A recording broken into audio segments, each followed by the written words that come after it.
MCom final business administration optional paper first management of public enterprises.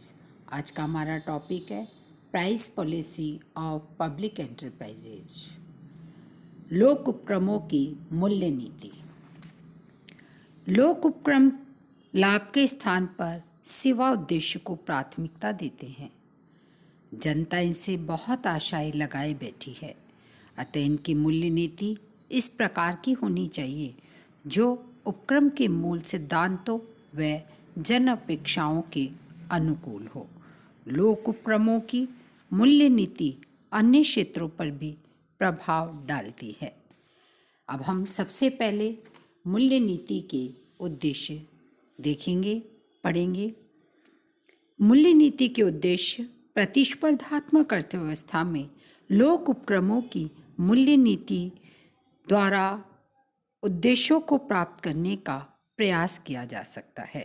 Doctor GS. Bhalla के अनुसार मूल्य नीति उपभोक्ता संतुलन प्राप्ति के लिए की जाती है। उद्देश्य से पहला उद्देश्य उन्होंने बताया है उपभोक्ता संतुलन की प्राप्ति।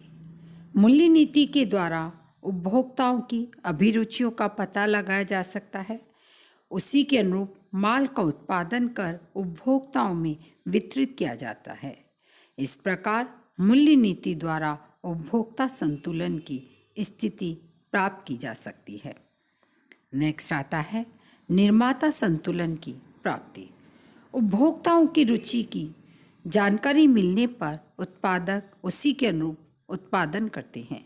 इसके लिए उत्पादन के विभिन्न साधनों को वितरित किया जाता है। नेक्स्ट आता है विनियोग संतुलन की प्राप्ति। लाभ मूल्य से जुड़े हुए हैं और अधिक लाभ प्राप्ति की आशा में निर्माता विनियोगों में वृद्धि करते हैं। इससे अर्थव्यवस्था में विनियोग बढ़ते हैं, वह विनियोग संतुलन की प्राप्ति होती है। इस प्रकार मूल्य विनियोग संतुलन के उद्देश्य की प्राप्ति में सहायक होते हैं। नेक्स्ट एंड लास्ट आता है मूल्य स्थिरता। मूल्य मांग व पूर्ति में संतुलन स्थापित कर दीर्घकालीन मौद्रिक संतुलन स्थापित करते हैं। इससे मूल्य स्थिरता बनी रहती है। सामान्य रूप से सरकार लोक उपक्रमों के मूल्यों में वृद्धि की अनुमति नहीं देती है। निर्माणकारी एवं आधारभूत उद्योगों में तो इस संबंध में सरकार को विशेष ध्यान देना पड़ता है। इसके बाद में नेक्स्ट आता है हमारा लोक उपक्रमों में मूल्य निर्धारण के सिद्धांत अथवा पद्धतियाँ। कौन कौन से सिद्धांत या पद्धतियाँ हैं? उनमें सबसे पहला आता है सीमांत लागत सिद्धांत। प्रोफेसर हाइलिंग, लर्नर, मियू, फ्लेमिंग जैसे अर्थशास्त्रियों ने लोक उपक्रमों में मूल्य निर्धारण के लिए सीमांत लागत सिद्धांत अपनाने का सुझाव दिया था। इस सिद्धांत के अनुसार लोक उपक्रमों द्वारा उत्पादित वस्तुओं के मूल्य उनकी सीमांत लागत के बराबर होने चाहिए। सीमांत लागत सिद्धांत के अनुसार मूल्य निर्धारण करने से उपक्रम में कार्यरत सभी साधनों का आदर्श उपयोग हो सकेगा और उपभोक्ताओं को भी न्यूनतम मूल्य पर वस्तुएं एवं सेवाएं उपलब्ध हो सकेंगी। सीमांत लागत के अनुसार उत्पादन करने पर उत्पादकों को भी अधिकतम लाभ प्राप्त होगा। इस सिद्धांत के अनुसार मूल्य निर्धारित करने पर अनेक बार हानियां भी हो सकती हैं। उस हानि की पूर्ति के लिए अन्य उपायों जैसे करारोपण आदि का सहारा लिया जा सकता है। नेक्स्ट आता है हमारा औसत लागत सिद्धांत। लोक उपक्रमों में मूल्य निर्धारण का दूसरा महत्वपूर्ण सिद्धांत औसत लागत सिद्धांत है। इस सिद्धांत के अनुसार वस्तु या सेवा का मूल्य औसत लागत के बराबर निर्धारित किया जाना चाहिए। औसत लागत ज्ञात करने के लिए कुल लागत में वस्तुओं एवं संख्याओं का भाग दिया जाता है। इस प्रकार यह लागत आसानी से ज्ञात की जा सकती है तथा इसमें उपक्रम अथवा उपभोक्ता पर अतिरिक्त भार पड़ने का भय भी नहीं रहता है। नेक्स्ट आता है हमारा न लाभ न हानि का सिद्धांत। लोक उपक्रमों की मूल्य नीति के संबंध में न लाभ न हानि के सिद्धांत का प्रतिपादन प्रोफेसर आर्थर लेविस ने किया था। इस सिद्धांत के अनुसार लोक उपक्रमों को अपनी वस्तुओं एवं सेवाओं का मूल्य इस प्रकार निर्धारित करना चाहिए जिससे उन्हें दीर्घकाल में न लाभ हो न हानि हो। हम इस सिद्धांत के पीछे मूल भावना यह है कि लोक उपक्रम जन सेवा के लिए कार्य करते हैं, लाभार्जन के लिए नहीं। लेविस का यह विचार था कि लोक उपक्रमों को न लाभ न हानि पर चलाने का आदेश संसद द्वारा दिया जाना चाहिए। यदि जनहित में किसी उपक्रम को हानि पर चलाया जा रहा है तो उस हानि की पूर्ति के लिए सरकार को अनुदान देना चाहिए। इसके लिए अन्य उपक्रमों द्वारा लाभार्जन करना भी उचित नहीं होगा। नेक्स्ट आता है हमारा लाभ अर्जित करने का सिद्धांत। इस सिद्धांत के अनुसार लोक उपक्रमों को लाभार्जन करना चाहिए। उन्हें अपने उत्पादों की कीमत इस प्रकार निश्चित करनी चाहिए जिससे उन्हें पर्याप्त लाभ मिल सके। लोक उपक्रमों द्वारा लाभार्जन का विषय सदैव से ही विवादास्पद रहा है। अनेक विद्वानों इस मत के समर्थक हैं कि लोक उपक्रमों को लाभार्जन नहीं करना चाहिए, जबकि अनेक विद्वान इस बात के समर्थक हैं कि लोक उपक्रमों को पर्याप्त लाभार्जन करना चाहिए। इसके बाद में आता है हमारा लागत से कम मूल्य का सिद्धांत।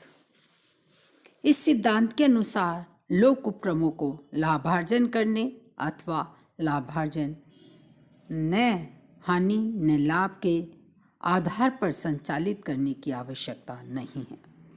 लोक उपक्रमों का उद्देश्य जन सेवा व जन कल्याण में वृद्धि करना है, अतः जनहित में अथवा देश के आर्थिक विकास के लिए आवश्यक होने पर इन्हें लागत से भी कम मूल्य निर्धारित करना चाहिए।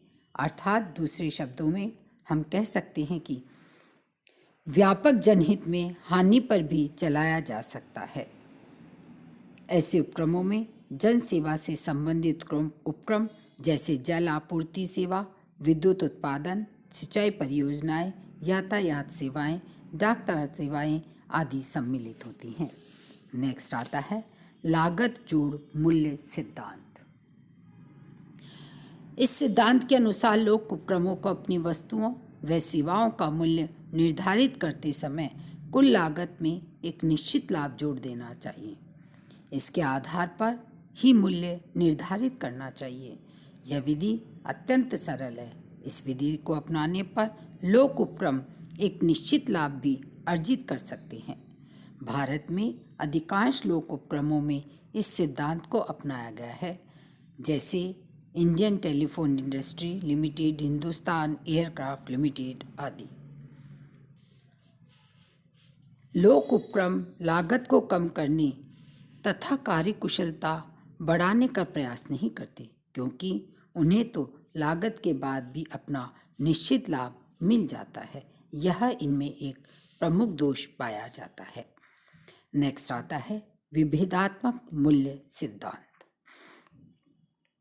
इस सिद्धांत के अनुसार लोक उपक्रमों को अपनी वस्तु एवं सेवा के विभिन्न उपभोक्ताओं से भिन्न भिन्न मूल्य लेने चाहिए।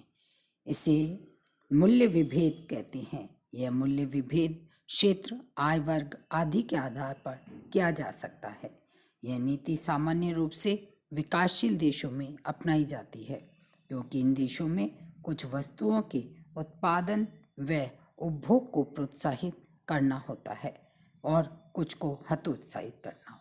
आय की विषमता को कम करने के लिए भी मूल्य विभेद की नीति अपनाई जाती है, क्योंकि जिस व्यक्ति की भुगतान क्षमता अधिक होती है उससे अधिक मूल्य व कम भुगतान क्षमता वाले व्यक्ति से कम मूल्य लिए जा सकते हैं।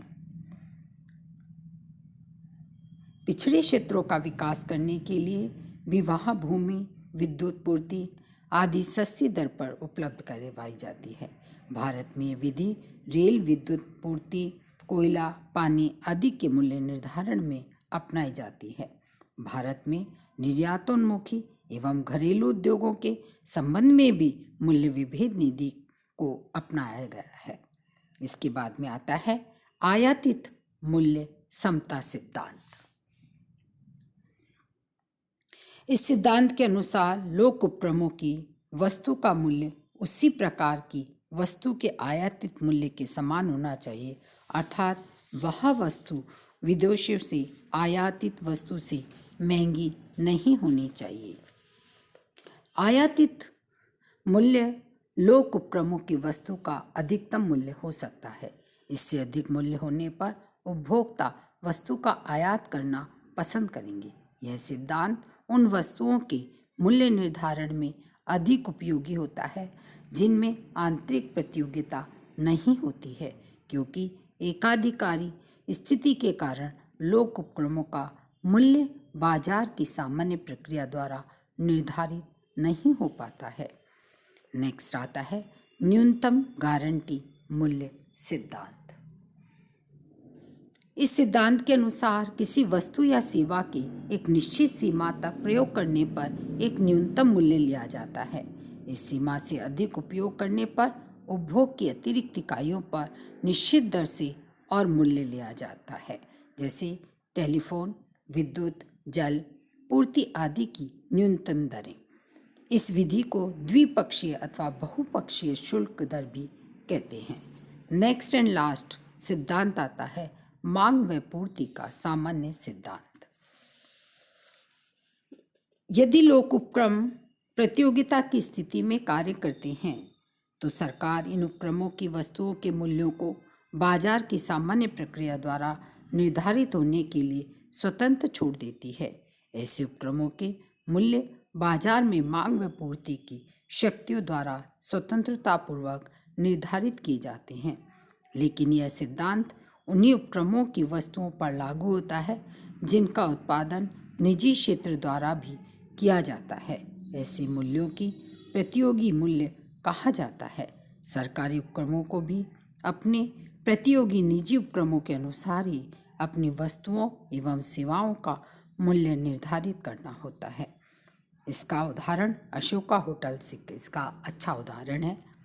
अब हम निष्कर्ष के रूप में कह सकते हैं इन सिद्धांतों का अध्ययन करने के बाद कि मूल्य निर्धारण का कोई भी एक सिद्धांत सभी लोक उपक्रमों के लिए समान रूप से उचित नहीं है, अर्थात सभी उपक्रमों के मूल्य निर्धारण के लिए किसी एक सर्वमान्य सिद्धांत का निर्धारण करना कठिन है।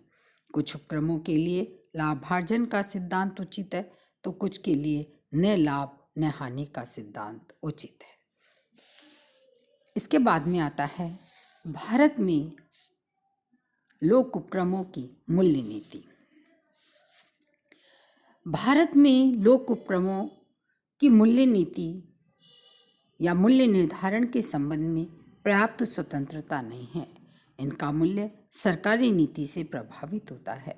हमारे देश में कोयला, इस्पात, पेट्रोल, रासायनिक खाद, बैंकों की ब्याज दर, रेल के भाड़े आदि सब सरकारी नियंत्रण है। अतः इनके मूल्य सरकार द्वारा ही निर्धारित किए जाते हैं। भारतीय अर्थव्यवस्था मिश्रित अर्थव्यवस्था है। यहाँ लोक उपक्रमों के साथ निजी उपक्रम भी कार्यरत हैं। जहाँ लोक उपक्रमों को प्रतियोगिता की स्थिति का सामना करना पड़ता है वहाँ मूल्य स्वतः ही निश्चित हो जाते हैं। वर्तमान समय में अधिकांश लोक उपक्रमों की मूल्य नीति कुछ उपभोक्ताओं पर करारोपण के समान व कुछ उपभोक्ताओं को सहायता देने के समान है। भारत में लोक उपक्रमों में प्रयोग करने की जाने वाली मूल्य नीतियों में सबसे पहले आती है न लाभ न हानि नीति। भारत में सार्वजनिक हित एवं आर्थिक विकास के लिए आवश्यक कुछ उपक्रम अपनी वस्तुओं के मूल्य न लाभ न हानि के सिद्धांत पर निर्धारित करते हैं। इनमें प्रमुख हैं Hindustan Antibiotics Limited, Hindustan Antacids Limited, Damodar Ghati Nigam, railway द्वारा माल ढुलाई। दूसरा आता है लागत धन्य मूल्य नीति। इसमें लागत में कुछ लाभ जोड़कर मूल्य निर्धारित किए जाते हैं। इन वस्तुओं को अन्य लोग उपक्रमों या सरकार द्वारा क्रय किया जाता है। इनमें Indian telephones industry, national building construction limited, Hindustan aircraft आदि इसके अंतर्गत आती हैं। नेक्स्ट आता है लाभार्जन मूल्य नीति। लाभार्जन मूल्य नीति इन उपक्रमों पर विनियोग पर उचित प्रत्याय प्राप्त करने के उद्देश्य से पर्याप्त लाभार्जन किया जाता है। इन उपक्रमों में प्रमुख है जीवन बीमा निगम, राष्ट्रीयकृत बैंक, राष्ट्रीयकृत सड़क यातायात। नेक्स्ट आता है विविधात्मक मूल्य नीति। कुछ उपक्रम विभिन्न उपभोक्ताओं से एक ही वस्तु अथवा सेवा का भिन्न भिन्न मूल्य लेते हैं। इस नीति का मुख्य उद्देश्य देश के औद्योगिक विकास में सहयोग देना तथा वांछित वस्तुओं के उपभोग को प्रोत्साहित करना व अवांछित वस्तुओं के उपभोग को हतोत्साहित करना। नेक्स्ट आता है अंतर्राष्ट्रीय समता मूल्य नीति। अंतर्राष्ट्रीय स्तर पर वस्तुओं एवं सेवाओं का विक्रय करने वाले उपक्रमों के मूल्य अंतर्राष्ट्रीय समता के आधार पर निर्धारित किए जाते हैं। भारत में Hindustan machine tools limited, Hindustan steel limited, Bharat heavy electrics limited, air India, shipping corporation of India आदि उपक्रमों के मूल्य निर्धारण में इस नीति को स्वीकार किया जाता है। नेक्स्ट आता है नियंत्रित मूल्य नीति। ऐसे उपक्रमों जिनके द्वारा उत्पादित वस्तुएं एवं सेवाएं देश के आर्थिक एवं औद्योगिक विकास में सहायता देती हैं, उन उपक्रमों की वस्तुओं के मूल्य व्यापक जनहित में नियंत्रित रखे जाते हैं।